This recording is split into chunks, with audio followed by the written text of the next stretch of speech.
Kanpai! Kanpai! Kanpai! Kanpai! Welcome, weeps, to this week's episode of Kanpai Cast.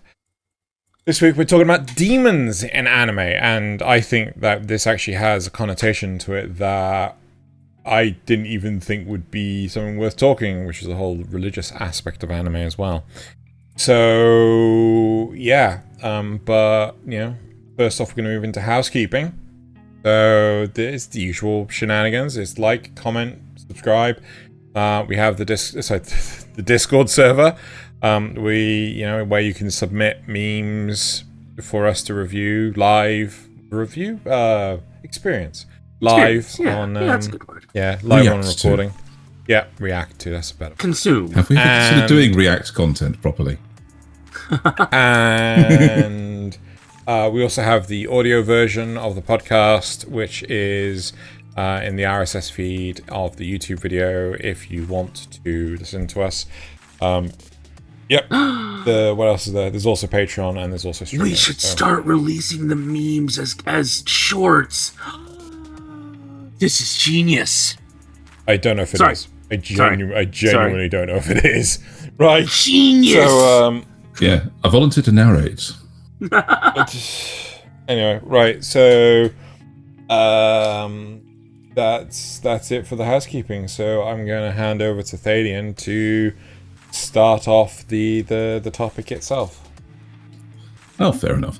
This is one that I brought in, and it's something that seems to have massively varied content in the anime sphere.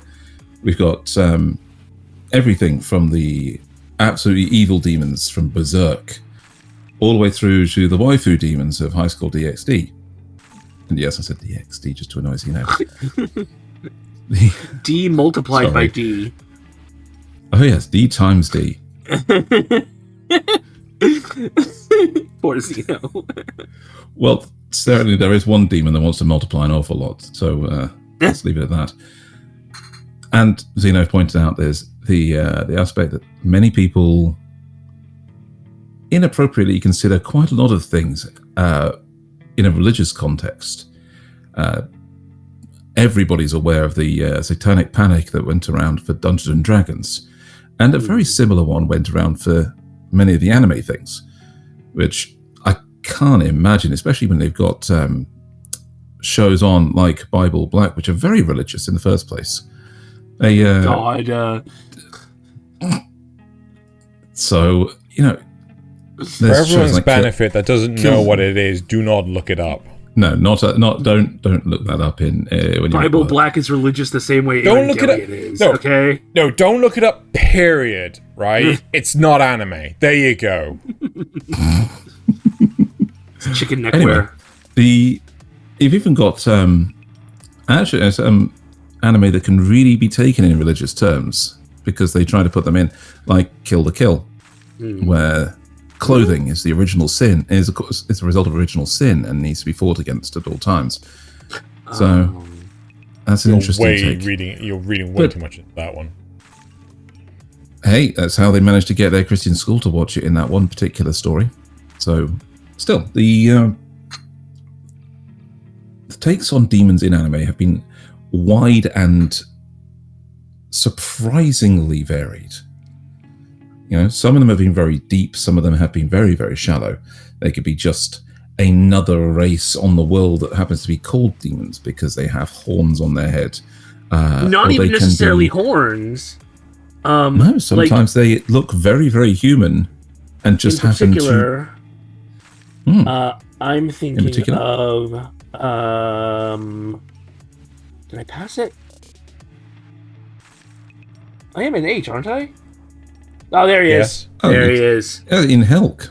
Good old Helck, where the demons... Well, whoa! Oh, sorry, that's just our end. They won't see that. Mm-hmm. Yeah. So, with Helck, yeah, they're very, very some different. Of the demons look like monsters. I mean, sure, you got some horns here, but then you've also got the animal ear girl over here, and our like the demon royalty all look like just elves, essentially. Yeah. They just have pointy ears. Isn't one of them just looks like a zombie and even regenerates like one? Oh, yeah, but I don't think she's royalty. But yeah. So, yeah. No, she's not royalty, but it's Yeah. They're incredibly varied. So you have to wonder, what does this But matter? they're all essentially just a fantasy race. They're not evil. Yes. In fact, they're good. In Helck, yes. In fact. Yes, in Helck, they seem to be the good guys. But then again, you get to some of the more controversial ones, and that's where I want to start off. In fact, with Frieren. I mean, it's a great show. Where is the controversy? Well, this was a case where the people that saw the demons wanted them to be misunderstood. So they did not. It's an odd situation so they wanted where the Helck demons, but what they they got want were the demons to be demons. Yes. So demons in Frieren have been shown multiple times to be predators of humans. So they are not evil as such any more than a cat is evil when compared to a mouse that it preys on. Yeah. Yeah. But they do use methods that to us come off as morally wrong and evil. They say what they need to get themselves into positions of trust. They hunt by getting close to us and then consuming, right? In the same way that any camouflage predator waits until its prey comes very, very close before it strikes. It wants to make sure that it has a minimum chance of getting away and also can come back for more prey from that area. And they spelled it out. But the controversy came from when people say, well, we've only got Frieren's word for it. Not the fact that we saw flashbacks and the demons themselves admitting to being exactly like that, and Aura turning up to show that demons really are exactly like that. They just didn't. They thought that because the demons in this world were intelligent, good-looking, and well, some of them were anyway. Very exceptionally, well, yeah, some of them, but exceptionally literate. They thought, well, surely they can learn, and they're just misunderstood. They only act like this because they're a predator, not because it's actually something that they need to do. Except that we had that massive flashback where they showed that even when given that chance, demons still act like that. It's very strange, and it sparked off long debates where people just don't want to admit what they were shown in the anime. Do you think that... Well, okay, so my question is, where do you think the... Not the blind obedience, it's the opposite. It's the rampant... Intentional ignorance. Intentional ignorance. Where do you think that stems from in the community, anime community, when it comes to the demons in Frieren Beyond Journeys? Parasocialism. I think that because they like the way these characters look, behave, and act, that they want them to not be the bad guys in such a canonical sense. Like we have the one demon early on where he's been sealed away for like 1,000 years or whatever, and so he thinks that the magic is still super weak like it was back then, right? So there's that demon who looks really gnarly and stuff, and I bet no one's really defending him. But Aura, who's hot. Yes, and also the people that worked under her, the really hot butler dude that Fern fought. And the other one that Stark fought. Yeah. Yes. So it's a case of the pretty demons make them feel like these could be humanized, whereas the ugly demons are just monsters. But even then, I did see one discussion where this was brought up, and the discussion went that Zoltrak, who was that demon, and that's what the spell is named after, is Zoltrak. They felt sorry for him because he'd been sealed away and then his own spell was used against him. And he seemed to have that moment at the end saying, oh, well, bugger me, I guess. That kind of introspective moment at the end that a great anime really does like to put on its maybe villains. That's it. So maybe it's because they've been watching too much Demon Slayer and they're used to those demons being like, oh shit, I was actually good, wasn't I? I could have been good. I have a question here.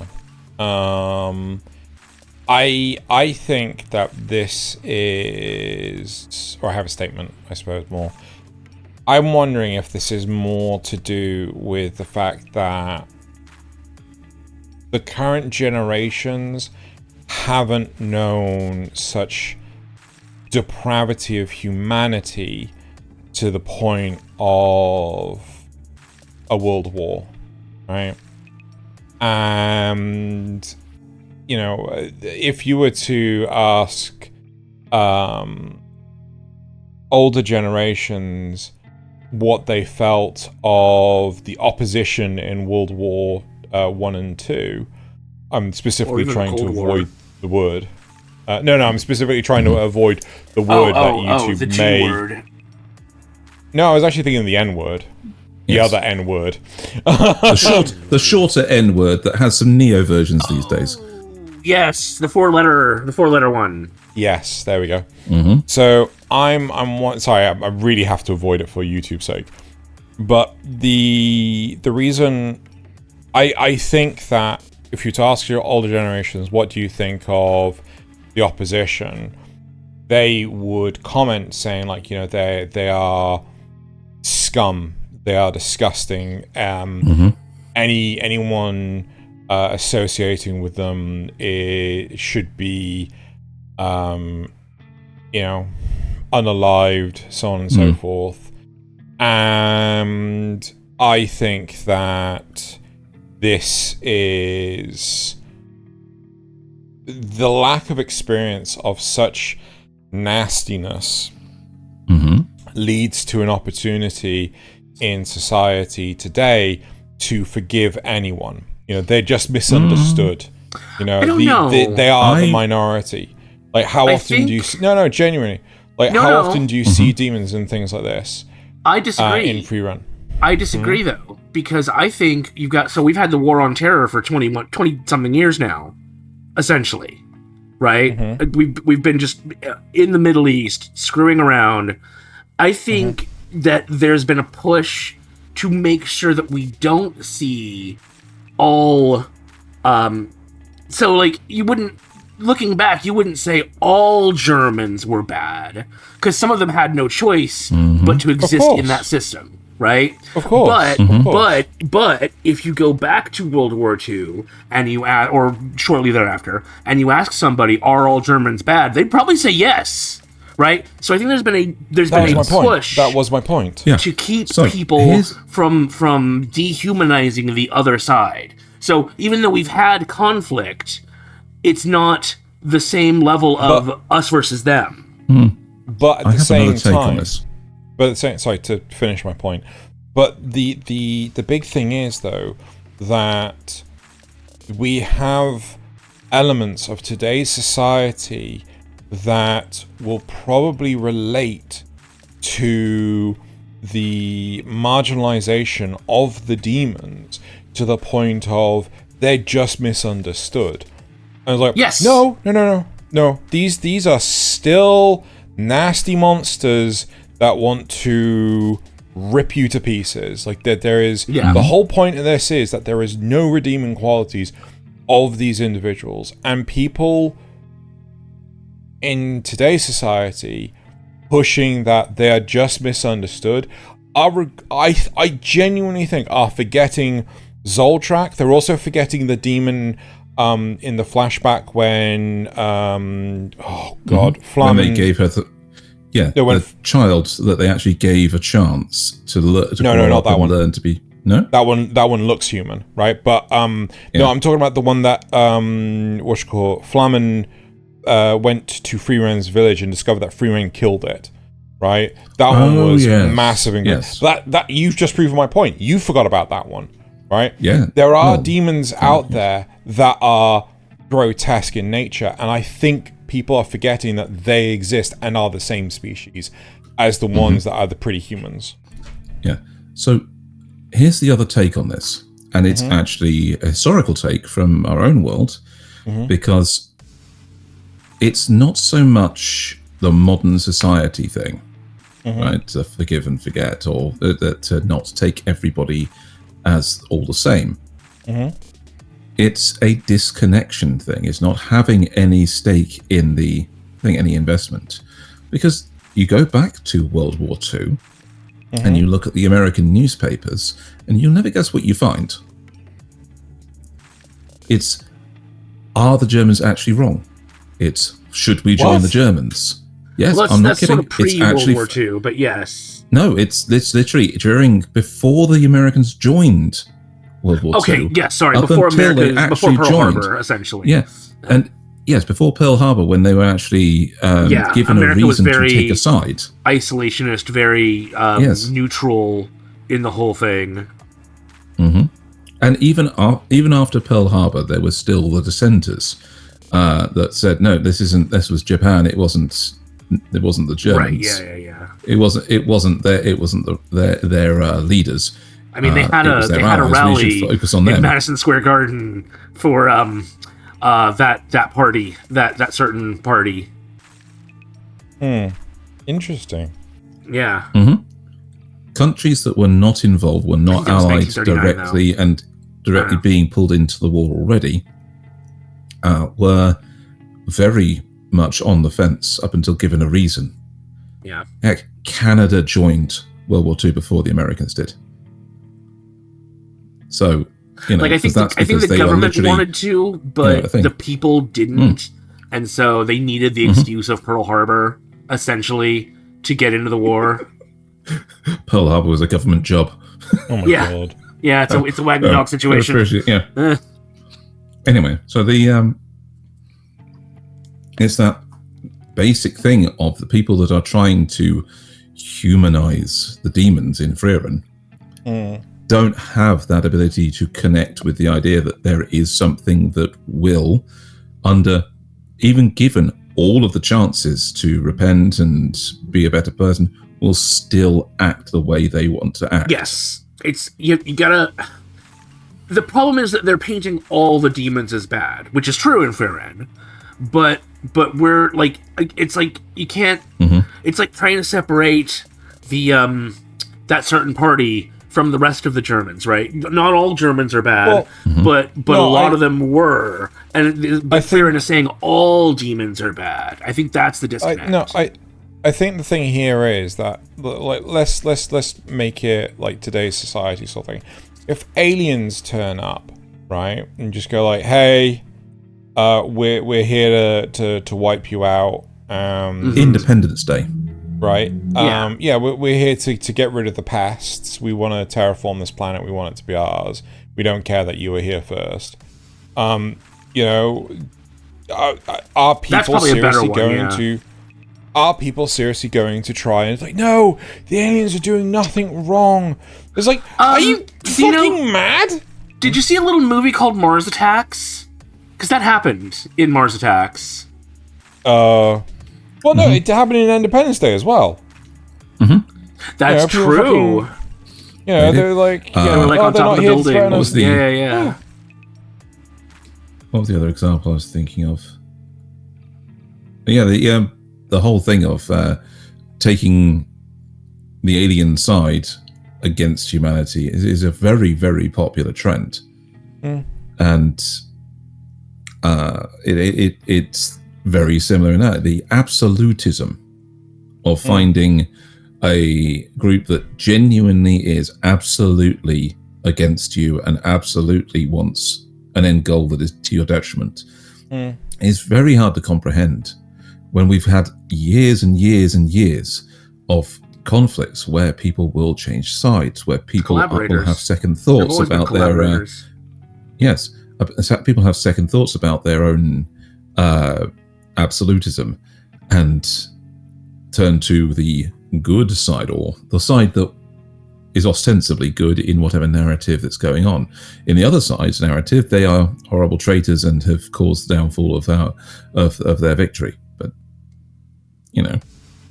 it's because we've had that throughout history, we believe that can be so for things that Them even as well. that we shouldn't believe is the case.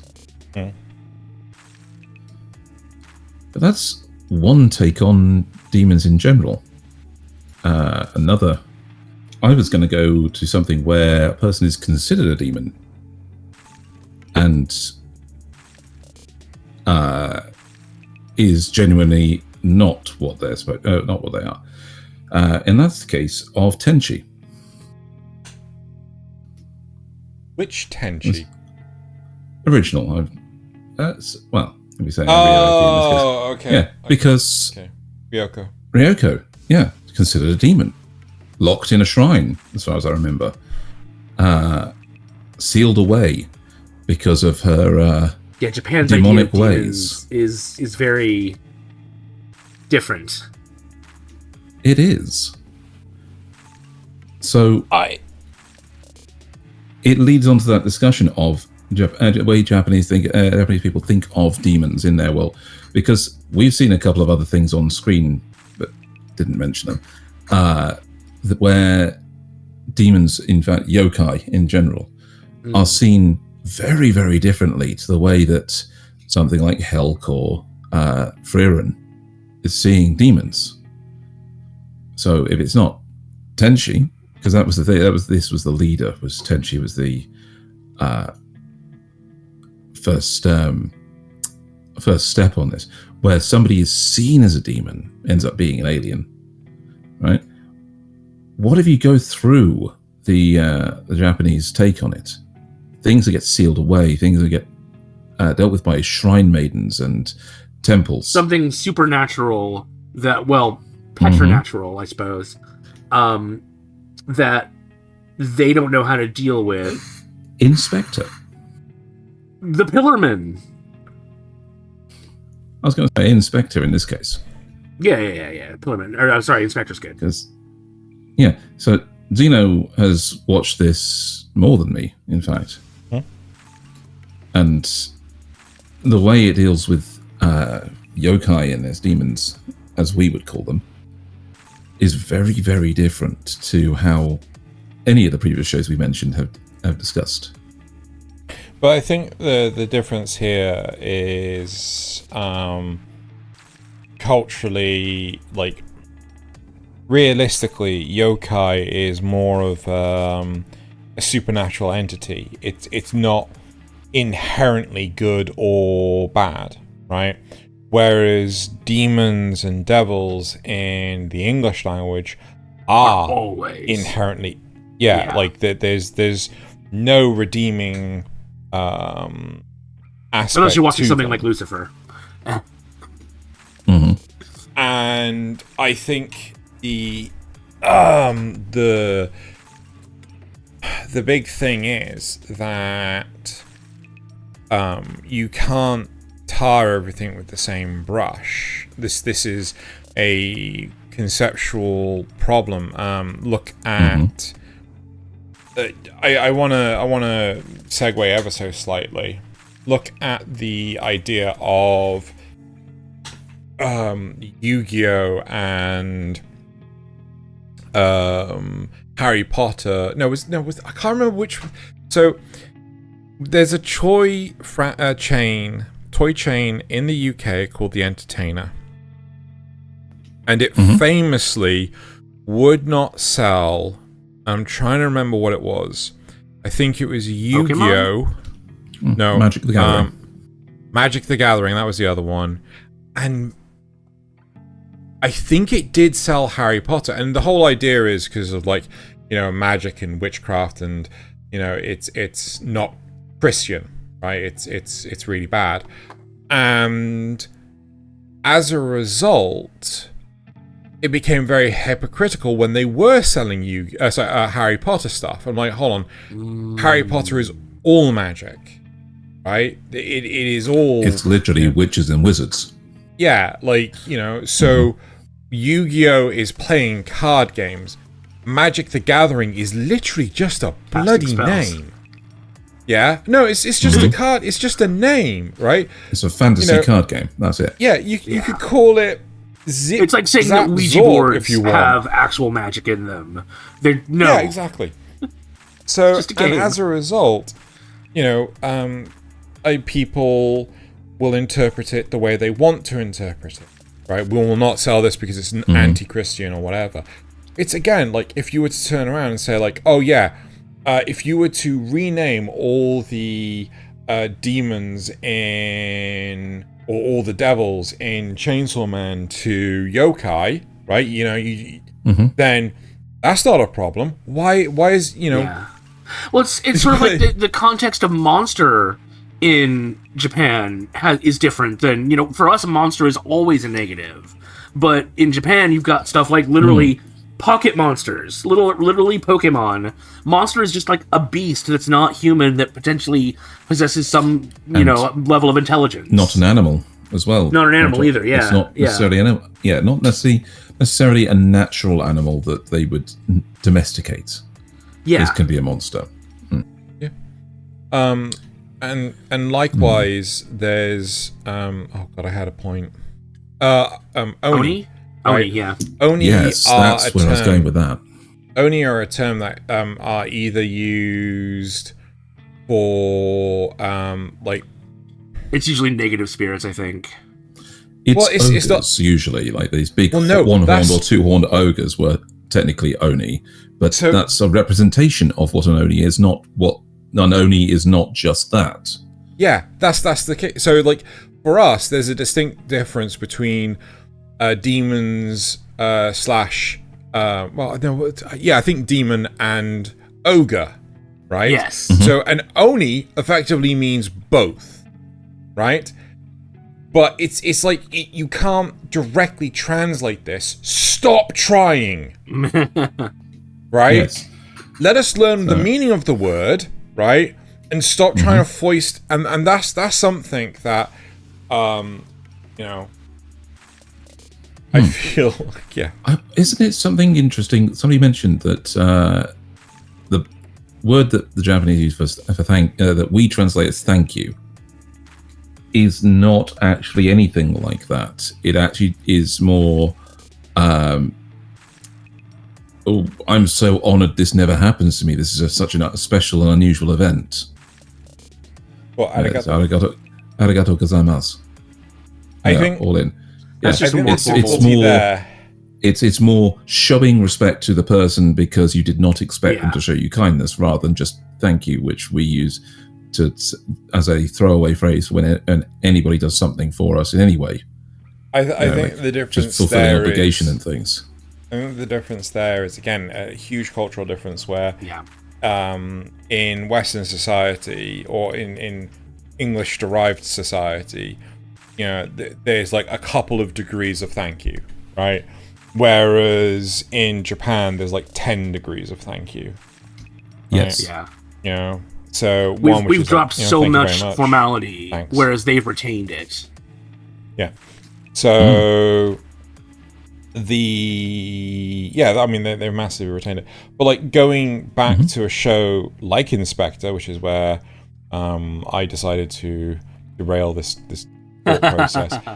I feel that Inspector is an excellent example of what is behind the scenes. Like there is more to the world than just the day-to-day lives of humanity, and it's always been there. And that, I think, has a very wholesome tone to it, is the fact that either the worlds can intersect happily, or they can just stand apart as much as they want. They very rarely intersect on a negative. So, yeah. And when they do, it's usually a misunderstanding. Well, when they do, it can be... Actually, typically, it's due to a human causing it. Yes. But the whole point is, like, they know that it can happen. They know it can happen, and as a result, that's why they have... rituals, basically. Ikanagwa? What's her name? I can never remember her... basically, their goddess of wisdom. Yeah. I can't remember her name. The main character of Inspector. Yeah. Yeah. So they have heard so that these things can be solved and mistakes can be mended. Yeah. In a way, it's a remarkable similarity to the way an older show, Inuyasha, worked. Yep. Because they brought in... It's a world where she goes to another world that is just separate from our own in a time period that is historically more feudal. But in a world where demons, yaksha in this case, exist, and she is given the power to make a difference by being that bridge, that shrine maiden who goes around the world with them to set a problem to rights. But in that one, even then, not all the demons are bad. Most of them are, for sure. No. But Sesshomaru isn't exactly bad, and obviously Inuyasha learns to be good. Yes. So that's a very, very interesting, a very, very Eastern take on it, is that much like in Spectre, the yokai in Inuyasha are not evil in and of themselves. They're more like they are. Some can be capricious, some can be malignant in the world that they're in, but it's usually an explanation for something that's going wrong. And if you can set it right, they end up being neutral or even good for the situation. So even one of their very, very good luck spirits, as a spirit that's supposed to bring wealth and money and happiness to a place they live in, is a very vulnerable spirit. If they are displeased, they change their clothing to red clothing and bring bad luck to wherever they are dwelling. Which is a very Japanese sort of thing. Yes. So, and you can tell by how they appear in the depiction as to whether the person is apparently pleasing the spirits or neglecting them. Not giving due offerings to them. And Inuyasha is a great example of how they approach that, because, while it's still got a battle shonen kind of aspects to it to keep the kids entertained, it is taking on that whole idea that through the right intervention of humans, through the right rituals, practices, and care, you can set the world better by at least appeasing the negative spirits. I find that absolutely fascinating as a point. And you're very quiet, you two. Unfortunately, I've never watched Inuyasha. I don't really have a great deal to add. It feels like it's treading familiar ground with for sure. With what was Yes. What was the other one I said? What up in Spectre? I said something else, and I can't remember what it was now. I don't think any of us remember, so it's probably lost time. One that was close to that was interviews with monster girls. Well, it doesn't contain any demons as such. It does contain, vampire, Dullahan, and Yuki Onna as a thing, and it's a very, very humanizing take on these creatures. I'm stepping on from this idea that by following the right practices, you can make these supernatural things normal, right? And so even the teacher being a succubus, so it's a form of demon, you see the whole show's used for comedy anyway, but the message of the show is all about finding out, getting the right information, getting the right take on these creatures, which we would consider monsters in any other situation. The Yuki Onna is literally the ice yokai that, in the myths, leads men astray and freezes them to death on a regular basis. In the quasi-Christian side of things, a succubus is a creature that destroys men by leading them into pure carnal emotions. And a vampire, well, everybody knows what vampires are. But in this show, they're just normal people. I think one thing I hadn't considered going down this rabbit hole is a lot of Japanese stuff tends to humanize these other races, like these other fictitious, otherworldly beings. Mm-hmm. So, in that regard, it makes me think that people have had more exposure to those races. Sorry, to these, not races, shows. It's take on these shows, yeah. Yeah, and as a result, people are like, hey, look, if they're not that bad in Spectre, in interviews with Monster Girls, in I Quit Being the Hero, so on and so forth. Why are maybe we people bad are going all the time? Yeah. And I actually think to myself, can you guys think of a Western production that is even close to any of these? Lucifer. Right? Yeah, Lucifer's a good one. Buffy the Vampire Slayer? Buffy No, the I Vampire wouldn't. Slayer? I see it. With the souled vampires? Maybe Buffy, but even then, like the whole thing, it's all conflict and stuff like that. Like it's, Yes. You know, it's very rarely that there are good demons or vampires and things. Yes. In fact, I've got one. Lucifer. I want to refute Lucifer. I want to Good refute Omens. Lucifer because it is about angels, not demons. No. Mm-hmm. No. Maz is a demon, and she gets good.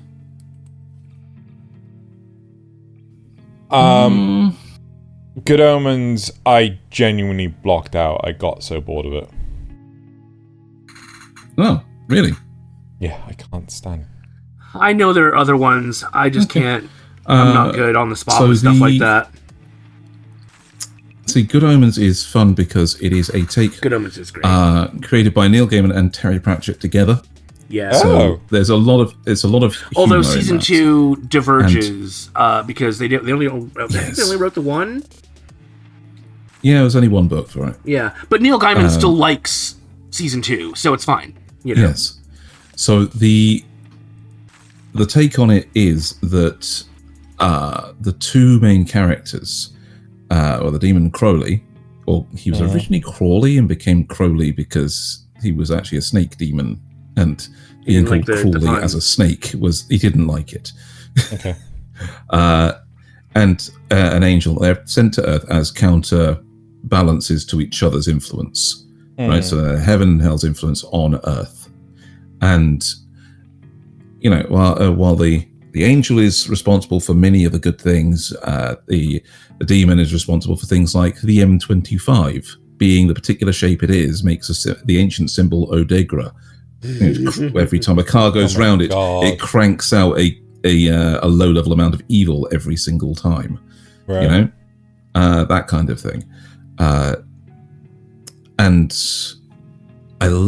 they're not good and evil themselves. You know, they're just agents. They are doing. They report to doing higher a ups. job. Yeah, and so they have other characters that come in that they have to fend off because it will ruin their easy life on this world in their nice little hierarchy they've got. And the work they do together often ends up being for the good of both sides. You know, so they can spin it either way as a victory for both heaven or hell. And it ends up mostly being for the good of humanity because they've come to like them.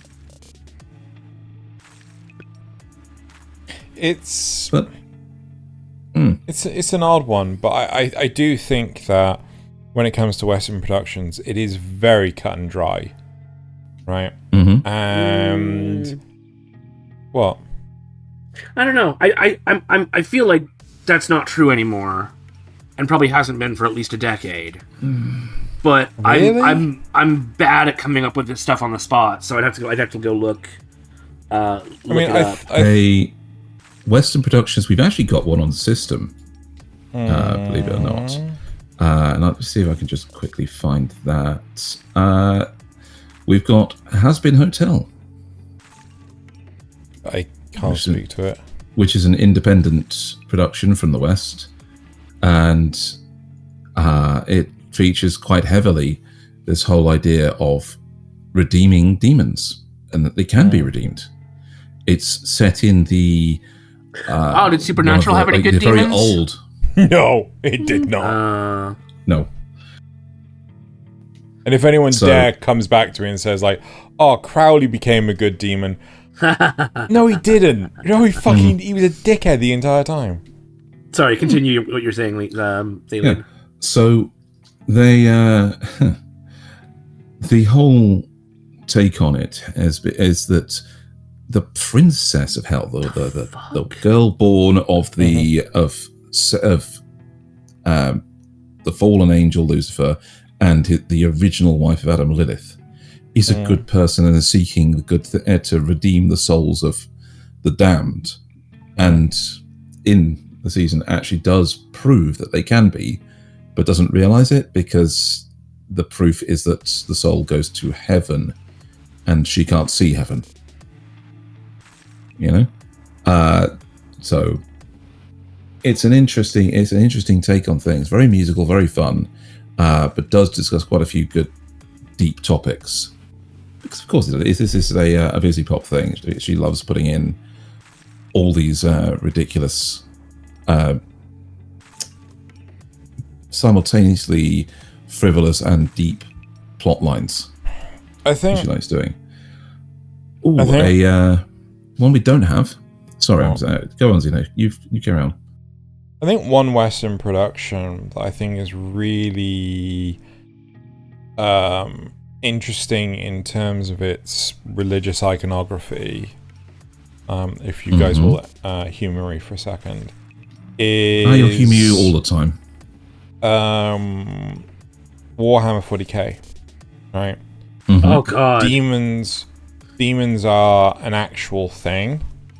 Yes. Where they come from the warp and things like that. But the interesting counterpart, the celestial element to it, actually comes exclusively from humanity, right? The God Emperor of mankind. And... Okay, fine, Nasuth, you actually got me with that, the first one, not the second one. That's... Sorry, Nasuth came up with Hellboy. I'm like, okay, that actually does count. Yes. So I did find one more, which is the Owl House, which is another cartoon series, but that's a Disney one, and not bad either. But the shit, where was I going with this? What was I talking about?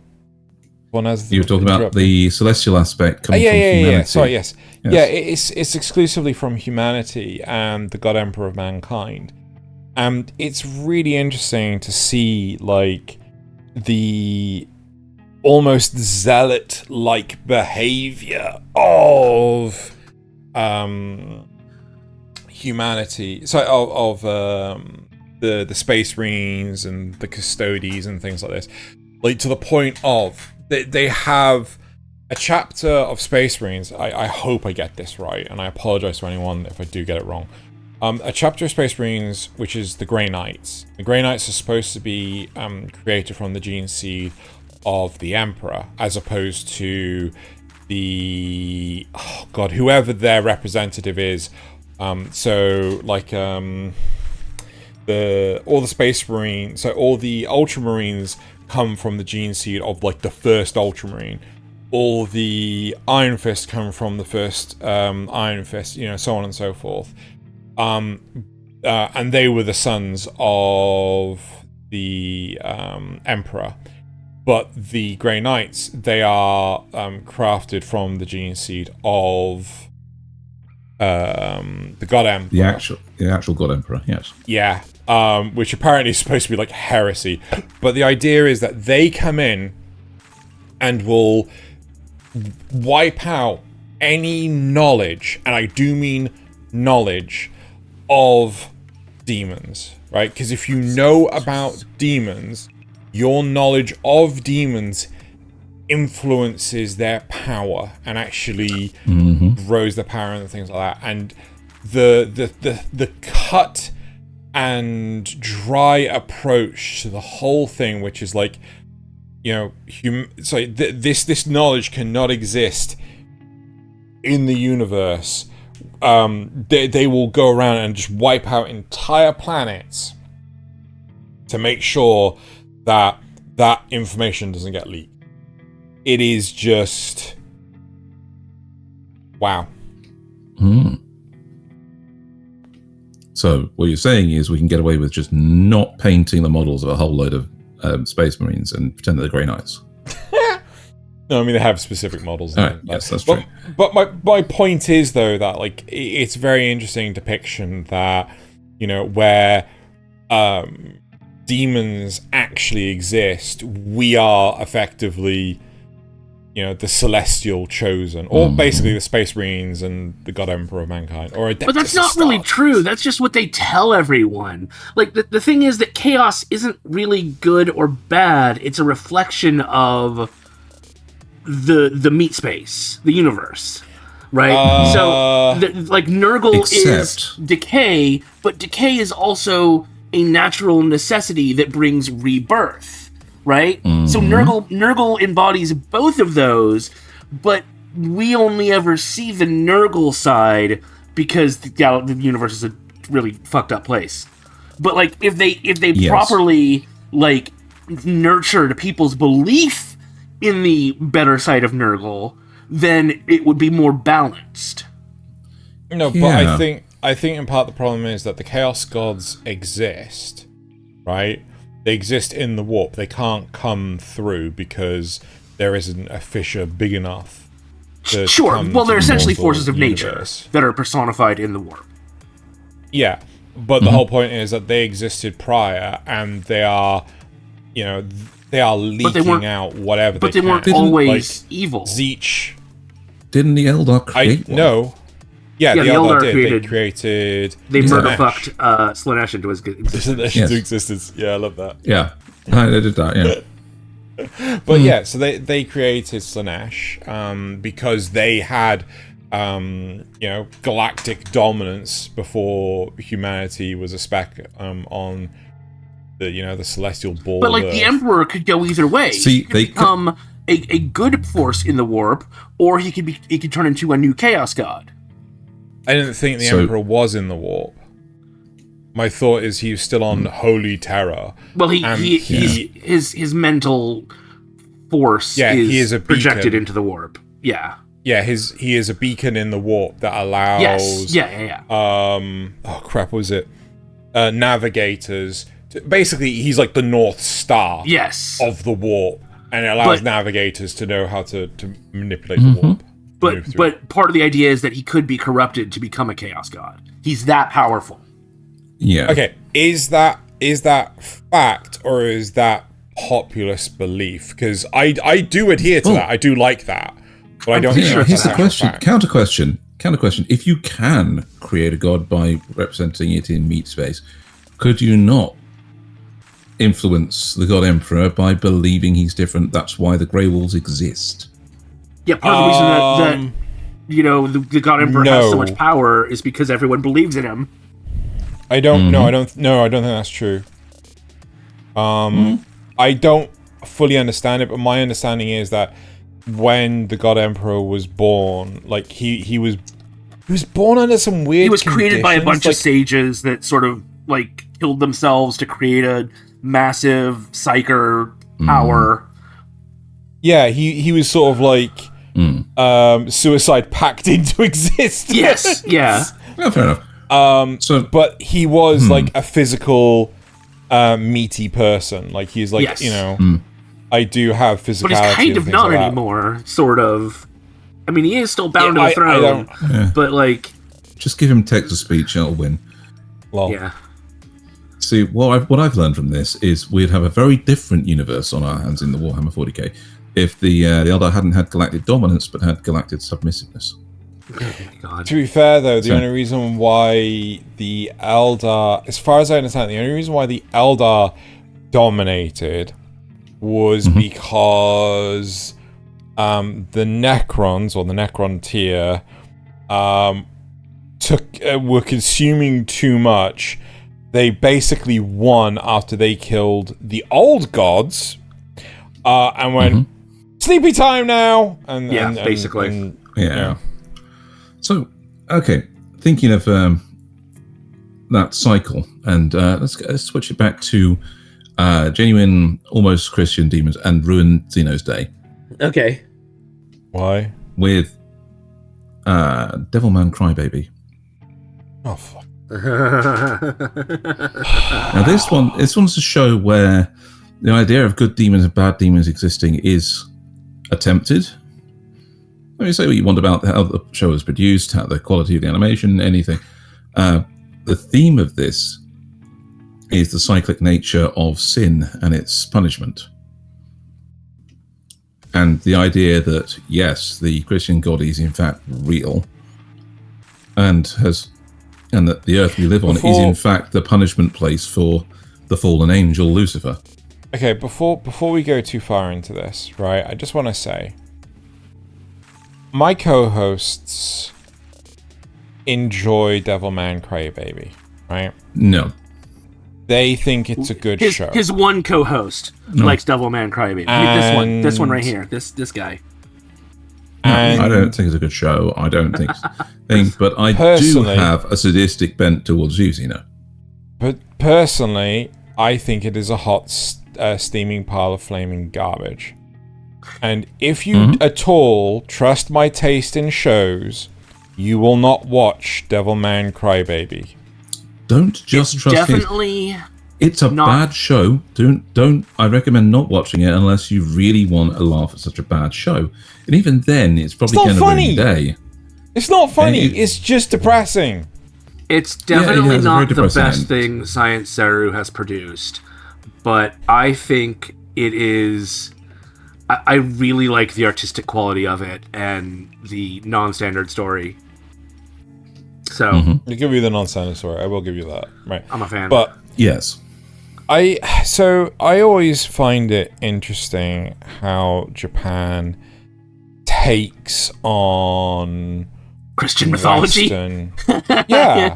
Yeah. Okay, I'm not even gonna approach Evangelion because let's face it, Hideki Anno did it because not he Christian thought it was mythology. Cool. Yeah, exactly. He just did it because he thought it was cool, right?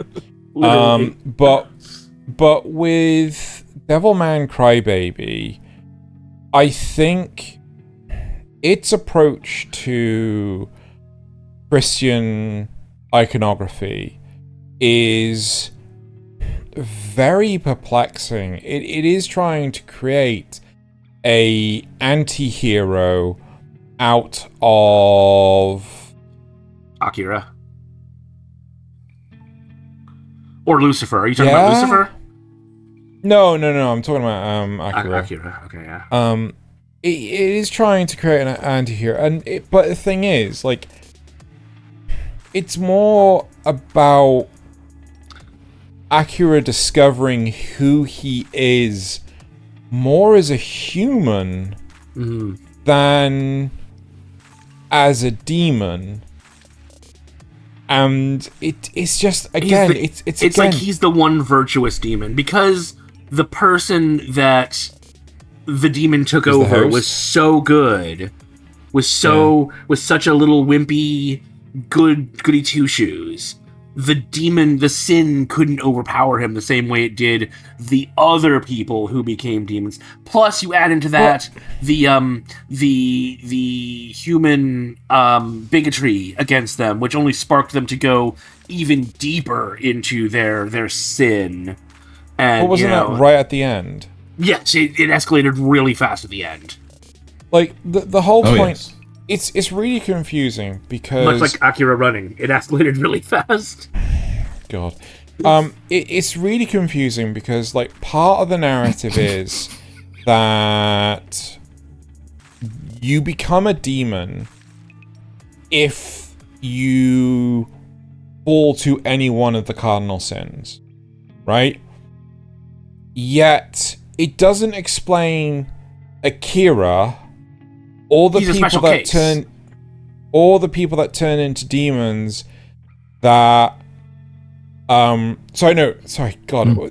can't remember if you get possessed or whether or not, because it is so confusing. Do people turn into demons or are they possessed? They are possessed by the spirit of demons from the past if they are exposed to and fall to the cardinal sins. So if they're in a general area, that's why they went to the nightclub where they would be sinning, and they were in the vicinity of actual other people that have been possessed by demons. It just opens up a door in the person to be infected. So the other two characters that go demon, that get possessed, right? Why do they become possessed? Is it just because they're close to Akira? Or is it just because world's going to shit? Both. I think they want that power. Isn't that it? They wanted they see the power and they want it for themselves, which is sort of it's not lust, it's greed, it's coveting. I don't remember. Greed, gluttony, envy. Envy, that might be it. Envy. So just because they see Akira do Akira things or Amon things, and they're not happy, they're not just happy for him, they want it for themselves. And they're around a demon, because Amon is a demon. It just I struggle with this one so much. Like the important thing is that sometimes there were demons that were on Amon's side. So many of the demons that came through ended up helping him fight, even if it didn't succeed. You know, sacrificing themselves to keep him fighting all the time. And I did like the implication of many of these, many of the way that this whole setup is the punishment for the fallen angel, making sure that his influence, everything he's trying to do to build a world where he can be happy with his friend Amon, is always going to come to an end with Amon fighting him to preserve the species that Amon's host is from, and that it will always result in the failure and reset, like a multi-million year Groundhog Day. I think, again, part of the problem I have with this is the fact that instead of Akira learning what it means to be Amon, it's more Amon learning what it means to be Akira. And, so he can identify with our race. No, but he the thing is, it comes about in the weirdest way possible, and he has a sudden shock and climactic finish. Being cryptic for YouTube's sake, in his bedroom one time, and he has literally painted his ceiling. He's pulled a Scary Movie original on his ceiling. Who the fuck has watched a Scary Movie? You, obviously. No, you just said scary. I am gonna fuck. I can only assume from what I was referencing. Scary Movie. I think the original Scary Movie was actually very popular at the time it was released. Okay, it's the ones that spun off from it. We don't care. It doesn't matter, right? The whole point is he painted his ceiling an off-white color.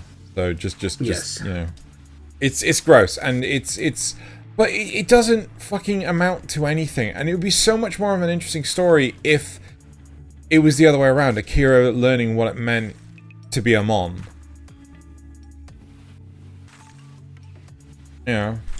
Yeah, I can imagine that. Like, I kind of direct parallel what it meant. No, like kind of what, Sho learning to be what it meant to be a Guyver. Yeah. Okay. But wouldn't it have been amazing if the Guyver had a mind and it was learning what it was like to be Sho? What, he went to fucking high school? No, that would be fucking terrible. Oh, I don't know. Play it like a good comedy. Oh my god. Are you trying to tell me that fucking Devilman Crybaby was a good comedy? Right, should we move on? No, that's not I'm saying. Go have a good bit. Yeah, let's move on. Let's move on to where demons are considered perfectly normal. Oh. And I'm going to use the example of the Misfit of Demon King Academy. Ah. Okay. Because they are just a different race. They're just a different race. They're called demons. They have magical powers. But then again, so does every other race in its own way. You know, the fairies, the humans, they all have the ability to access magic. But the Demon King was the most powerful. And so events happened. I know that fairy magic comes from like the law of nature sort of thing. Like it is nature in itself. I know that human magic comes from belief and faith, right? So whether or not it be in a person or whether or not it be in an entity, like you know, that's where the magic comes from. I can't remember where the demons magic. I think it's like their own magic. It's like it comes from themselves. Yes, they have basically a core that produces magic within themselves. And Anos's core is so powerful that he actually can manifest it as its own spell matrix. Okay, so on a tangent, right? I enjoy the Misfit of Demon King Academy. Nasuth doesn't, and I respect him for his opinion. It hilariously, what I love in the Misfit of Demon King Academy, he loves in The Eminence in Shadow, and for vice versa reasons, we hate the other show. It is so bizarre. It's like, this is so hypocritical, it's untrue. Whereas I just find it, you know, I found it, I dropped it eventually because none of the side characters end up doing anything, you know, after the first season. To be fair, I kind of, my viewing experience got interrupted, but that's besides the point, because like, they had such weird airing issues. I still haven't finished the second season. Well, it's because season 2 core 2 got like a 4-week delay, and as a result, I never got a chance to finish it for the season review, so I had to drop it. I don't know if that's quite true. I like the stuff in this that's similar to Eminence in Shadow, like the fact that he's born. You know, the baby is just born, and he tells them his name. And he turns into an adult after like 6 months. That stuff I love because it's not taking itself seriously, even though it's playing it totally straight. It's a lot of the other stuff that it plays seriously and takes straight. Our son's only 3 months old. And he's bringing home his first girlfriend. Like two of them. Yeah. Anyway, so again, like one thing I really like about the Misfit of Demon King Academy in terms of its system is that it very clearly defines demons to be like a different race. But I kind of wish that, because it's really important in Frieren of the whole don't judge a book by its cover, right? But I kind of wish that there was more qualities in the demons that stood them out from the humans, right? Like, one of the hardest things in the demon society is understanding who is noble and who is not. There is actually a physical difference between the two. But there is no way for us to observe it. We just have to be told it. And I don't like that. Yes. Right? I'd much rather be able to, like, maybe it's a case of, the number of colors in their eyes. Right, so if they have one color, they're common. Whereas if they have 2 colors, they're noble, or 2 or more colors, they're noble. Two colors that are uncommon, 3 they're rare, and 4 they're legendary. Yeah, exactly. Yeah, and if it's a rainbow, they're a maid. Anyone that's watched, yes. 100 Girlfriends will get that. Sorry, but so I do like how this world works. I do like the fact that the demons and humans pseudo coexist. But I hate the fact that there seems to be this hatred for one another that is so superficial. You know what that's really similar to? Right. Go on. I'm intrigued. Go on. It's really similar to level one demon and one room hero, in which there's a demon race, there's the humans. The humans have their own magic. The demons have their own sort of internal magic. The humans and the demons hate each other for some reason.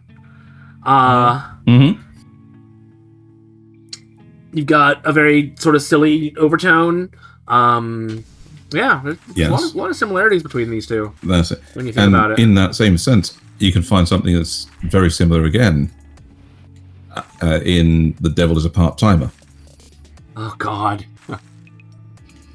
Yes, again, it's not a very good show, but it's taken in the same way.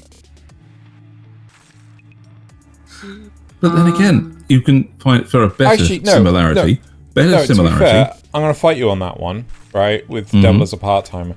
The whole reason why the Devil King and humanity fought. So it's said in the very first episode that effectively they have 5 nations. The Devil King, the Demon Nation is right in the middle of all the other 4, or all 5 of them. And the land that is owned by the demon country is not fertile. It is completely devoid of any nutrition whatsoever. So basically, they end up they have civil wars constantly until the Devil King turned up, or the Demon Lord turned up, and unified the whole nation, and then they took over 3 of the other 4 kingdoms. And it wasn't until the Holy Warrior turned up and freed the whole thing, and then basically drove the Demon Lord out. So that is more of a survival of the survival of the species. Yeah. Yes, but that's a humanizing take on the demons, to show they're just another race that are, have their own culture and things and their own reasons for doing what they're doing. Then they're a conquering species because of necessity rather than the others.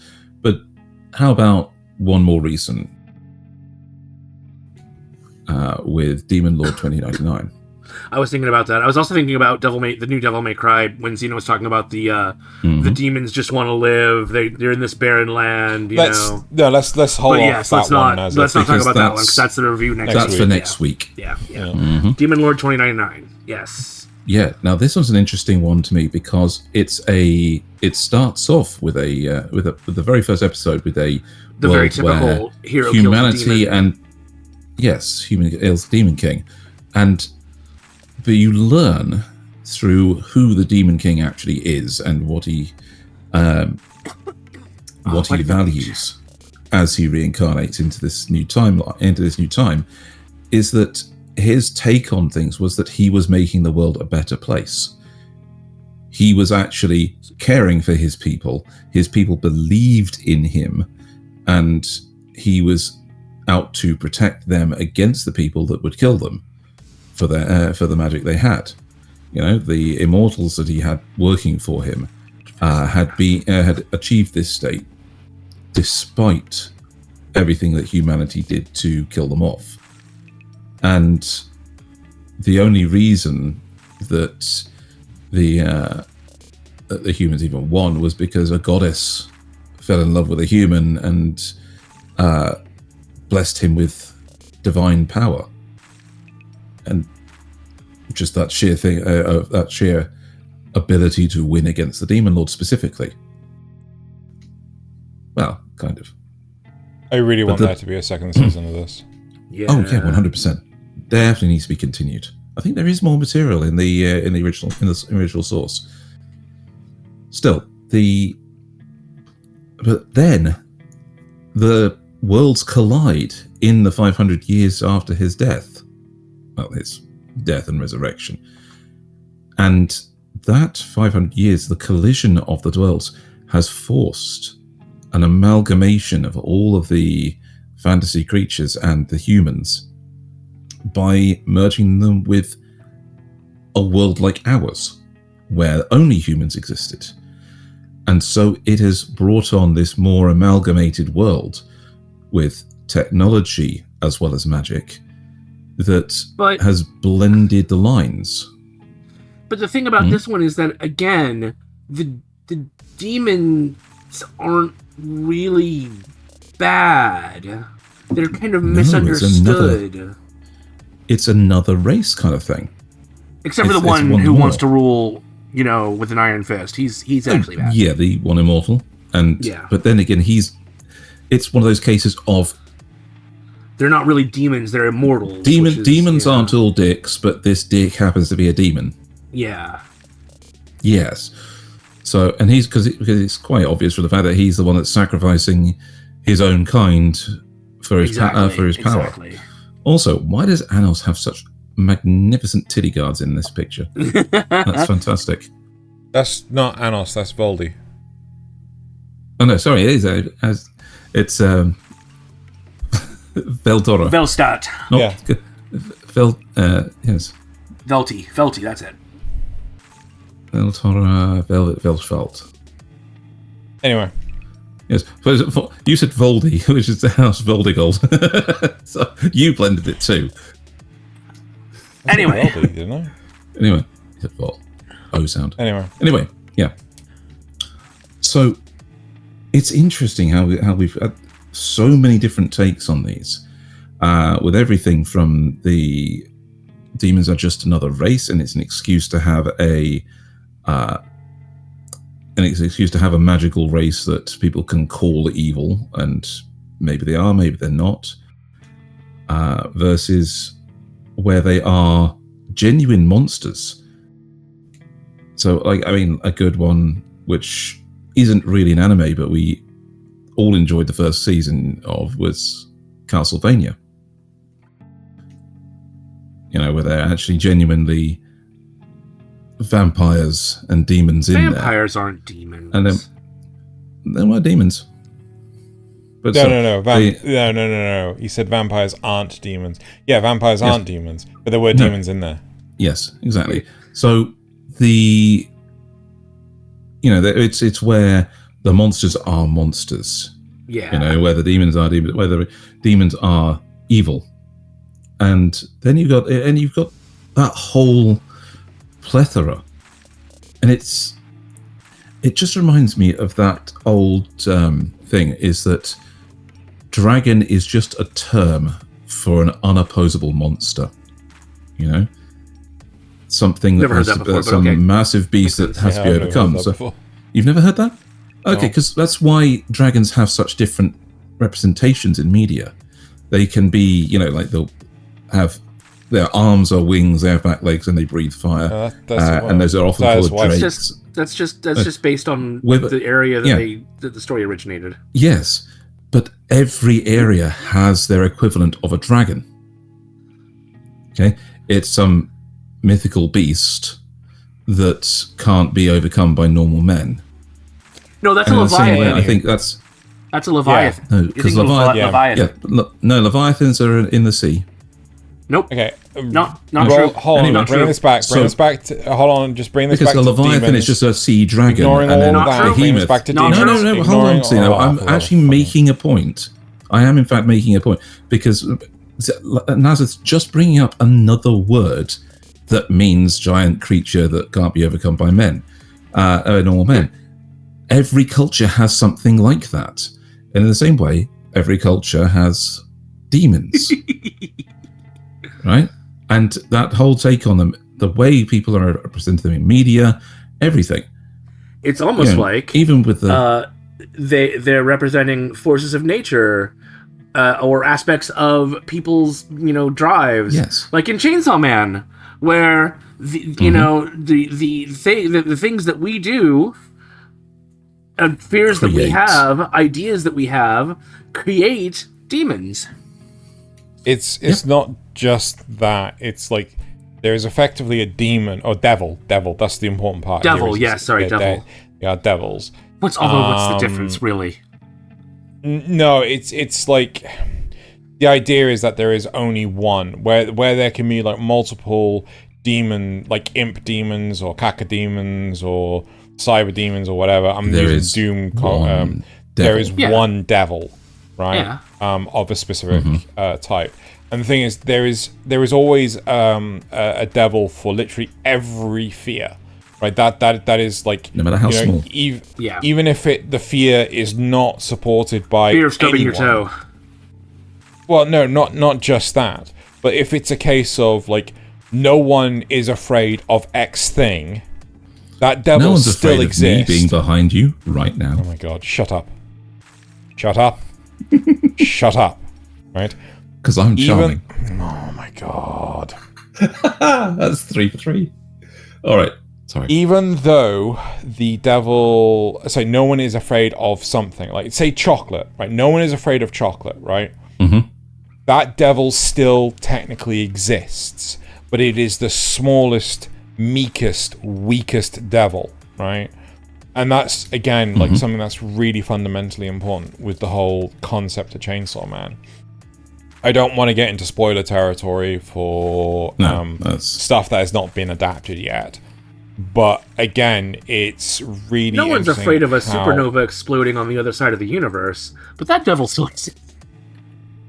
Well, again, the hilarious thing is that the most powerful devil in the Chainsaw Man universe is the Gun Devil.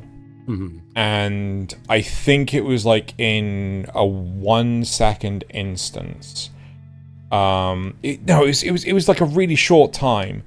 The Gun Devil, I think, wiped out half the population of the world. Yeah, something like that. It was absolutely crazy, like how many people it murdered, and it's really interesting to what the government agency is trying to do. It's like it is trying to locate the Gun Devil because the Gun Devil's still out there somewhere, and if they let it continue to be like, it's really interesting how the Gun Devil itself is the reason why guns become outlawed in America, right? It is so that's interesting. Their mistake. That's their mistake. All you need to stop a gun devil, a bad gun devil, is a good. Sorry, a bad devil with a gun is a good person with a gun. sorry. That's some American gun garbage that gets spouted now and then. I just had to. Yes, stop it every time. And again, it's really interesting how they really heavily draw on Christian symbolism within the devils as a concept for Chainsaw Man. That it's really cool. Hilariously, right? Like Chainsaw Man came up. Sorry, what? Like Power with her horns. Oh, right. One of the things that was brought up recently on like shorts and things with Chainsaw Man is that the author of Chainsaw Man drew inspiration from Adventure Time when it came to Denji and Pochita, and it's like, that's the biggest load of bollocks physically possible. If you read the manga, on the very first fucking page, it says, I love slasher horror movies from the West. My favorite one is the Texas Chainsaw Massacre. Yeah. It's just like, that's why it's Chainsaw Man. Oh, god damn it. But the relationship is like Finn and Jake. No. Nasuth. No. Yeah. No. Just because you could draw a parallel doesn't mean it's actually there. Like Pochita how the there dog are good devils in... and Denji the human. The fun never ends. I think we're done. And I bet Pochita would make bacon pancakes. He would, absolutely. And Denji would 100% eat them. Walk off. Would he turn into a car? Maybe. And can he play games on BMO? He doesn't have Are there guns. any other demon shows we want to talk about? I mean, they could hit Demon Slayer, but that's like, do we really need to? It is the obvious one, and maybe that is maybe, as I said, the anime that meant that people were looking for redeemable demons in Frieren. Yeah. In part, I think it could be, like, but I think a large part of the problem is with Demon Slayer is this whole parallel between, realistically, these aren't demons, they're closer to vampires than they are anything else. It's like, I hate the idea of and I'm not trying to shit on it, Ragnar Crimson, that like, dragons are weak to silver. You wanted vampires, but whoever your editor was said, no, you can't have vampires. Right? So you what's really weird is that dragons are just evolved humans in that setting. So it really extra makes no sense that they're weak to silver and sunlight. It's but again, that's when it comes to shows like Demon Slayer and things. I think the problem, I think this is the issue here with Demon Slayer, is the fact that all demons were human at some point, right? Whereas in Frieren, no demon was human, right? They were born demon and abandoned by their biological parents immediately. Because demons do that. Yes, because demons do that, and that's the gist of it, right? So I think that is quite possibly what alludes to people going, this is a demon in Frieren Beyond Journey's End. They must have been human to begin with because they look human, right? And I do feel like, this is my problem with the Misfit of Demon King Academy, is the fact that there is not enough of a difference between the demons and the humans that justifies the races being two different races, right? It doesn't make sense to me, because I would argue that, the similarities are enough to say, this is a person with dyslexia versus a person without dyslexia. At the same time, though, it happens here on Earth that there are species there are genuinely species on this world that are incompatible, cannot breed with each other, can't even produce mules because they're so different, but look incredibly similar, like in the bird kingdom. Right. There are several species that are completely incompatible with each other, but have evolved in the same way to fill the same niche on the different continents, and so look almost exactly alike. Not to get weird about it, but is there a closer similarity with like canine, like the canine family, or? Well, not entirely. No, in fact, most canines can interbreed,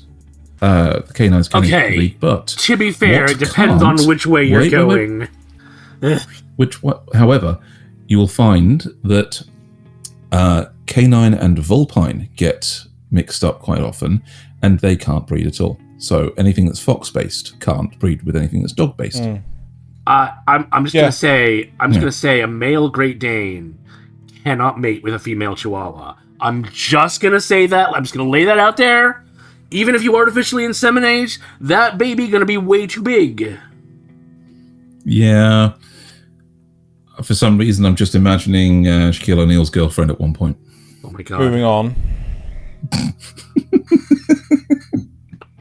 Or Yao Ming's. Is there any other things that we want to wrap up? I think that's a good spot to wrap up on. Yeah, referencing. Actually, no, players. There is one. Shit. Do we have it? Different. Nasuth, do you remember the show that I spoke to you about? Begins with an M. It's the the one with the female demon king. God, what the hell was it called? Nope, don't remember at all. System. Mao something? Yeah, Mao something. I can't remember what the bloody name of it is. I'll make sure Nasuth gets a link in the description. But he's gonna look it up. He's gonna look it up in Notice Me Senpai assets. I know we've spoken about it. Is it Maoyu? Maoyu. It might be Maoyu. Yeah, this is Maoyu. Maoyu. It's a really interesting show. It's effectively. I think I've heard this one. It's effectively about humanity and the demon continent and things like that. They are neighboring countries and stuff, but the problem is that they are both humans. Both sides are human, right? But the demons are designated such because humanity doesn't want to basically support them and things like this. So it's very similar to the demon lord as a part-timer, where in Maoyu they're trying to make their land sustainable and things, but it is nowhere near as sustainable. So they have to they work out things like crop rotation, because it is the only way that they can actually make any food for their citizens and stuff. And actually the hero that this is all within the first episode, like the hero that actually turns up to behead the demon lord, he basically ends up, I think he pretends to be the demon lord, or he is like the general or something. He pretends to be a general or something like that. But hilariously, the demon lord, like she has horns that are just a headband, and she just takes them off. Oh my god. Yep. Yeah. So again, really interesting. But he definitely falls for her. Oh yeah. Yeah, very similar to that. Right. So that's the last one. The only other one I can think of is Malevolent Spirits Monogatari, but that's not really demons, that's spirits. Same. Yeah. There was also the show that none of us watched from the other season, which is Dead Demons Dead or something. Oh yeah. No idea. That one. But still.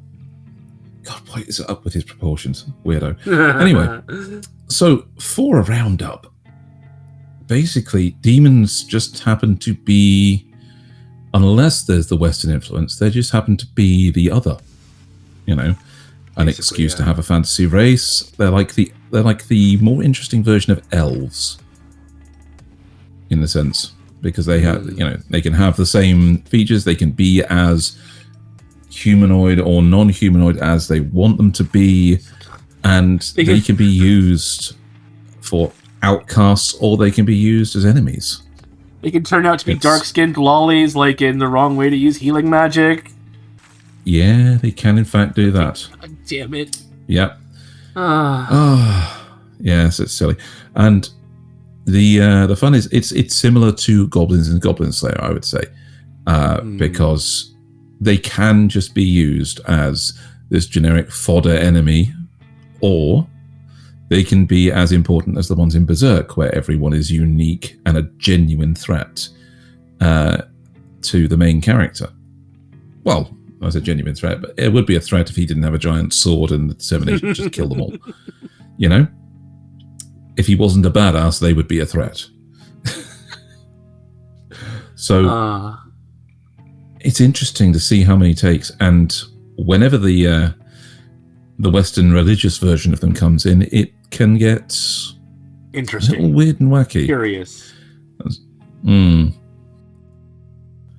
Especially with Japan's take on it. So, shall we move on, gents? It's not any worse than our take on a lot of Japanese stuff, so, Right. Anyway. Moving on to the supporter questions. So, first of all, we have a message from Rye and Couscous plus coffee equals null asks, thank you everyone for listening this far to our episode, to the episode. We really appreciate it. If you like it, click the like button. If you want to hear more of these shenanigans, click subscribe. Actually, I don't know if you heard that. Yeah, apparently it doesn't do shit. Liking, subscribing, interacting, none of it actually improves the likelihood of you actually seeing the content on YouTube's platform. Yeah, but it might help other people. Might help other people see the content. What you could do is you could link it to your friends. You could repost on Blue Sky. You can retweet on Twitter because you can reblog on Tumblr. Is that what they call it? Is that what it is? Reblogging? I don't know, but we don't. Yes, we don't it is. It's reblogging on Tumblr, but still. Yeah, but they can send a link to. They can send a link to others. You can post it on Tumblr. Yeah, exactly. Yeah. Yeah. It's better than zitting on Zitter. Anyway, right. So, what do they call it on Rye Threads? and Couscous Redding? Night. I have no idea. Rye and Just don't Couscous truth it on Truth Social. plus coffee equals null asks, now that Joey Zero has talked about anime on his podcast, I think it's not a podcast, it's just thoughts. It's just a long form video. Alright, on that channel thing. When can we expect him on the show? Yes, I know he's already been on Notice Me Senpai. He's been on here too. He's been on here as well. On here. Multiple times. But I'd love to have him back, really would like to have him back. Yeah. For a nice long discussion. Or maybe even a short discussion, you never know. But that's him at Joey Zero Rants, by the way. You can go see him. Good friend of the channel. Alright, Zrugel asks, have you played or heard of the game Cassette Beast? Like Pokemon, so it's a Pokemon-like game with pretense of an isekai. I've heard of it. I've never actually played it. Never even heard of it. I'll have a look, but if you answer no, what would I have to do to convince you to try it? I just got done beating it a second time. So it was on my mind. It's pretty great, but not not genre defining. So I doubt it will win you over if it doesn't sound like your cup of tea. I mean, to be fair, just point it to us. Just give us links to the Steam if it's free, I'll try anything. Right. And if it's pretty gay, most people try it. Nasuth Taicho asks, would you watch an anime remake of the first Star Trek movie? Sure. Nice. Would you enter... Yeeture. Yeeture is the name of the thing from Star Trek, the first Star Trek movie. Okay. Well, I saw the first Star Trek movie so fucking long ago, I can't remember. Would you enter Vijay's orifice if it was animated? Am I animated? Because must interface it's going to make it very difficult. Anyway. I'm not animated. Nasuth, you're animated. You could do it. Yeah, there you go. Get on with it, Nasuth. The Cooler Carbon Knight asks, would you read the Star Trek manga? Oh, yes, I have an asset for this. Asset 1. I shit you not, one of them has a Gundam reference. What the hell's this? Oh, wow. Check that out. What the literal hell? Ain't it cute? Star Trek manga. What did the fuck did they do Picard in that bottom right one? Oh my god. What in the hell have they done to him? He looks like the Teen Titans Go version of himself. God. I might give it a go. Thaylien Returns asks, a content creator I follow has recently succeeded at becoming the English voice actor of the main character for Kakushite Makina-san.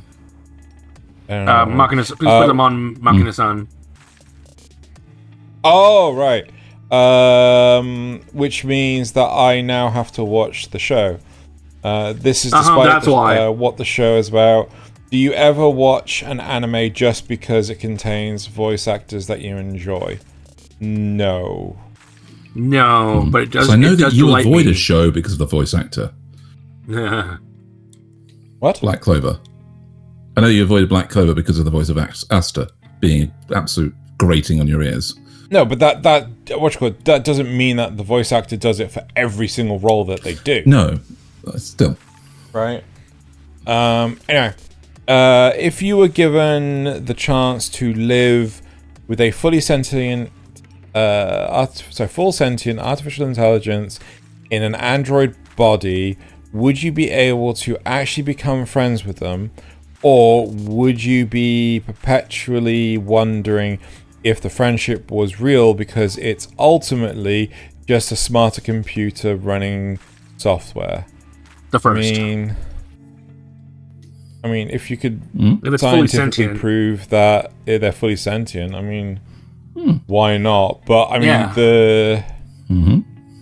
the problem I have is like living with them. It's just like, I mean, Only if they're my robot maid too. well, no. The problem is like, do our personalities even get on? Right? You know, some people you just like, I can't. You know, you're a nice person. I can't get on with you. I can't live with you. Right. What if it's fully sentient, but it has constraints on it that it has to like you? Right.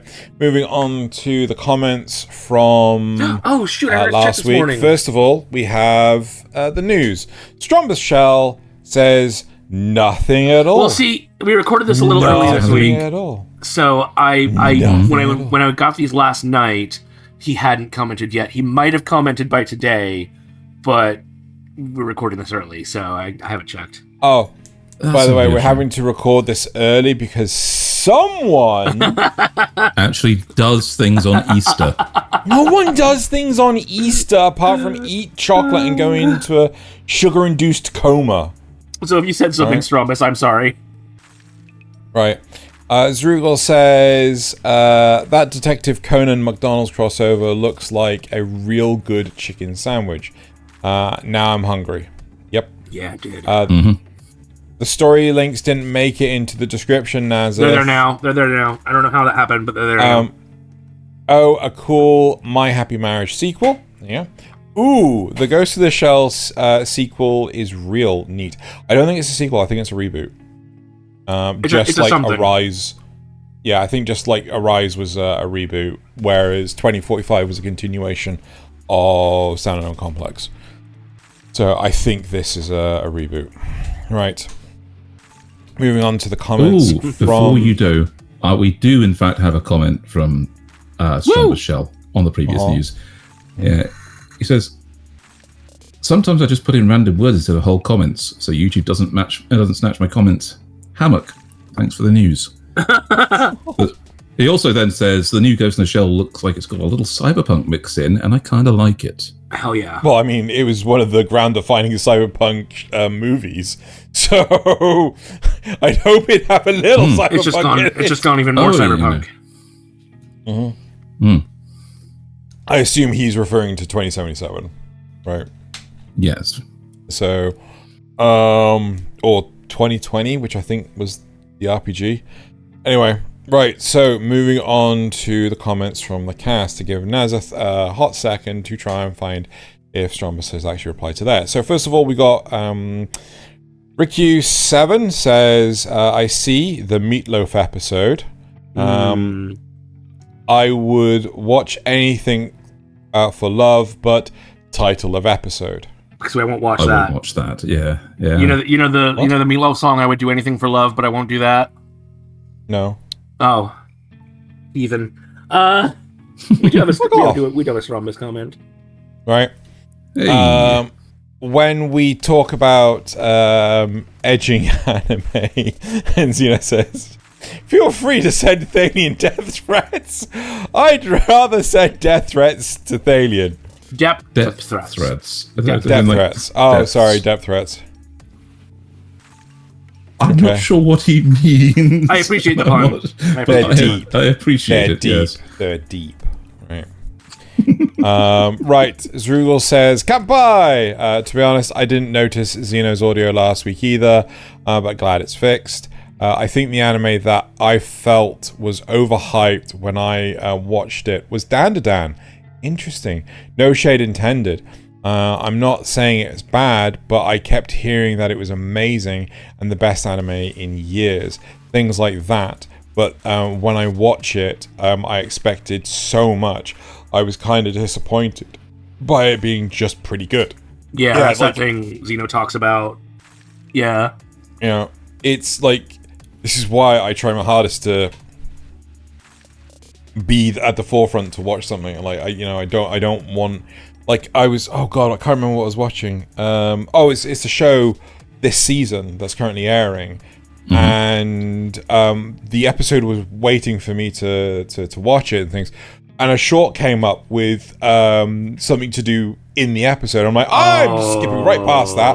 It happens so damn often, right? People just take parts of episodes and show them in shorts. Yes. Also, we like being on the review side of things because we can then give you more grounded versions of the hype. So if we think it's good, we'll say it's good, but we won't say it's for everybody if it's not for everybody. Unless it's me. I mean, things up a little much. There is definitely something that I don't know who's going to review it. I'm definitely going to say it's like the best thing. It's anime of the year contender for me. Okay. Well, we'll get to that. Yeah. But like, again, it's not everyone's going to have matching opinions and things. Yeah, Lazarus is pretty cool, so I agree. I'm kidding. I can see too much hype being a barrier to entry. That's probably why I haven't watched My Hero Academia. And maybe JoJo's Bizarre Adventure too, though I want to. Or Case Closed. I saw the beginning a few years ago, but knowing that it goes so long, I don't really want to try. Yeah, that's fair. Yeah, that's one of the ones I don't watch. I learned a new term today. Edging. Don't you wish you didn't? Right? I totally get that one season problem. I have a friend who is constantly complaining that shows he likes don't get more seasons, and sometimes he won't even watch things that only have one season. That is interesting. That is really, really interesting, because like I much prefer to know that something is going to get a decent conclusion, and not just drag it the fuck out. You know? Thank you for explaining that great content can help me with something. Can you help me with something? Bit that's great content can help. Can you help me? Yeah, I'm so It confused. was the bot. The one that can you help me with my e-wallet or whatever it was, the bot. Right. Yeah. So they both did a bit. Strombus and I did. It was funny at the time. Lol. It was also the edging. That's clearly the solution to how Akira managed to paint a ceiling. No, I mean edging he failed to edge. Doing. Yeah, he failed to edge. Right, and then Strombus Shell says, "I'm just going to read this verbatim." Nasuth, my guy, if you're going to finish someone's sentence for them, you gotta wait until they pause at least. Otherwise, you're just interrupting them. I'm glad we can finish each other's sandwiches. I did try. Good discussion overall. I feel like I've learned. If we learned anything, it's not hype things up. Sorry, it's not. Sorry, can you zoom it in, please, for the love of God? Thank you. Oh, that is hang on. Too far. Whee! There we go. No, I'm good with this. Right, okay. I feel like if we've learned anything, it's not... it's to not hype things up for people we want to get them into. That, or let people watch what they want. Great memes, by the way. I mean, it's difficult, because, like, when... I'm just kidding. I'll say it again and again and again. I want people to watch. Is it wrong to try and pick up girls in a dungeon? But yeah. I know fine. I will never call it that again. I'm just going to call it Dan Matchy. There you go. It's like, how do you get people to watch something without at least hyping it a little bit? But Yeah. It's a tough line to walk. All right, time for the memes. Time for the memes. Best part of the show. Maybe you have to trade them. Say, can you recommend me something? Fine, I'll watch that if you watch this one. Maybe. And then make it a trade, maybe. I mean, that would be great if I don't watch everything already. True. Mm-hmm. Right. So most of our memes tend to come from Reddit. Not always. We archive them on our site. We take up to 6 viewers' memes a week. Drop them in Discord. Drop on by to the Discord. Come hang out. Tell us what your thoughts are on the anime season since we're doing the review next week. And give us your memes, and we'll look at them on stream or on screen like we're about to do right now. Oh my lord! Oh, It's an Alolan Cubone. It's a crystal Cubone, and they found a Interesting. crystallized That's not a Cubone, around the that's a skull. Marowak. That's great. Oh, it's That's a Marowak. yes, Marowak. Yes, but yeah, the skull is right. that's aesthetic. That That's skull. amazing. Yeah. That is absolutely amazing.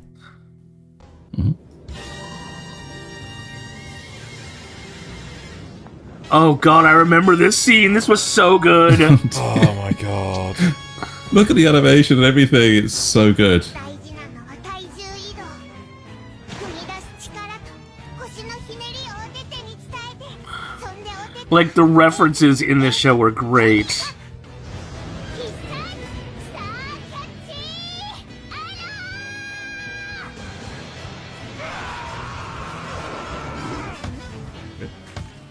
Oh, Yep. oh dear. Yep. Yep.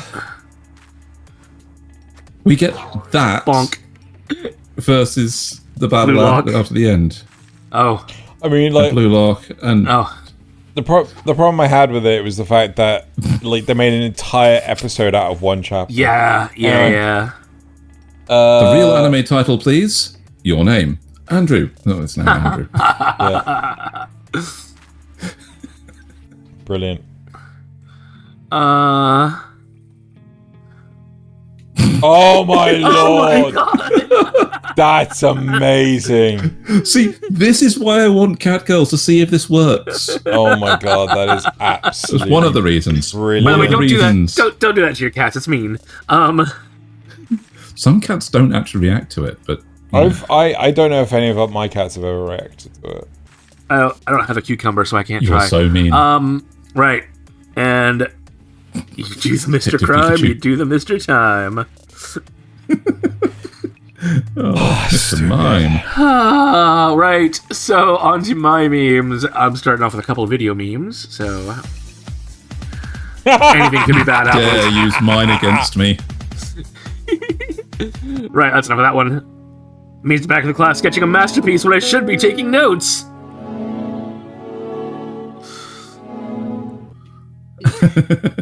Well, Y'all got any world building that makes sense? We got cool fights.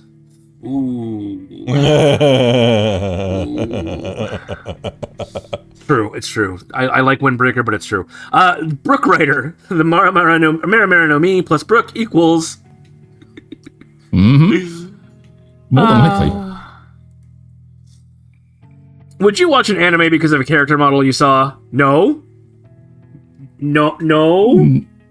No. I might. No, mommy. And my last one. You can't do this to me. One Piece has been voted as the gayest manga by Japan. I started this company. You know how much I sacrificed? lol.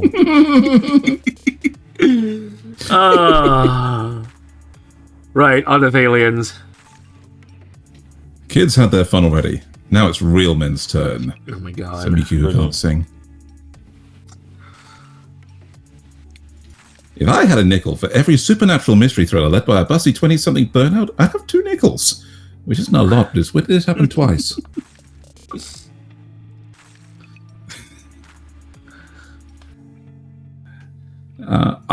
How could they be so happy all the time?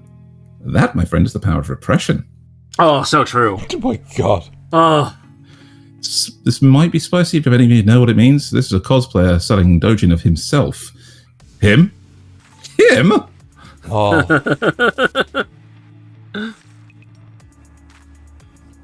I'm so lonely right now. Call your boyfriend. Make love to the cat. Bear Nico, the elf girl's cat is sickly. Oh my and god. oh my god. This one, I saw the screenshot and I had to make the meme. This is one of mine, so you're all lesser for knowing it. And now my video meme.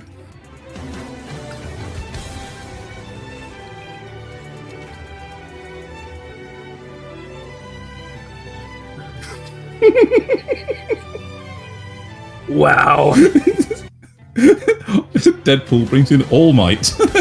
All right, on to Xeno.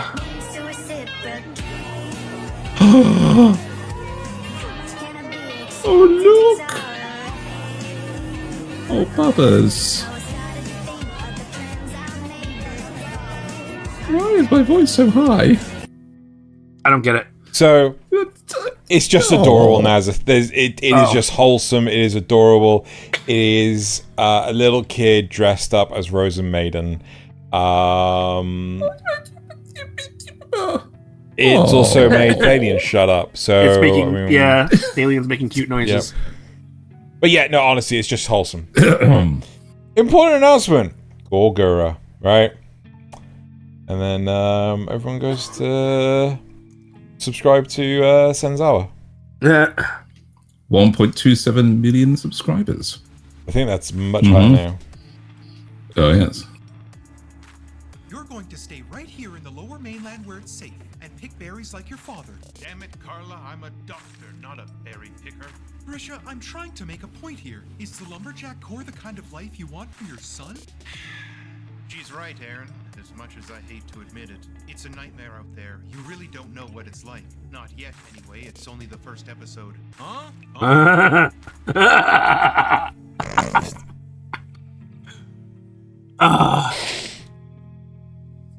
Yes. Oh god. Can fish microwave and soup? Can fish microwave soup? I don't know. Yeah. Can they? Yep. Are you telling me a shrimp fried as rice? I love streaming in Asia. These people are too meek and to do shit, Lamau. Tap tap. 2 years. Wait, don't I get a trial? That is the trial. So if you don't know, so if it's is that Korea? Philippines. Oh, Philippines. Yes. So recently, a nuisance influencer has been arrested and has 2 years in a Philippine prison, and Philippine prisons do not mess around in the Philippines. They are horrendously overpopulated. What I love is they've put on just the very fine writing, in case anybody can't see it on screen. They've put a little, ma'am sir. 2 years, ma'am sir. Wait, don't I get a trial? That is a trial, ma'am sir. Just very polite at the very end in the very small text. And then my last one. Good morning. Yes. Please state your name, rank, and intention. Goblin Slayer. Goblin Slayer. Goblin Slaying. Isn't that from the abridged series? I honestly don't remember it, but I possibly. swear it's in there. I'd believe Anyway. that. I would believe that. Right, so that is it for today's episode. Thank you very much for watching and listening. Next week we'll be covering the 3-episode... well, we hope to be recovering the 3-episode review. There may be something that complicates it. We don't fully know until we get there, but you'll know when we know. Anyway, that is it. It is time to bottoms up and Kanpai! Kanpai!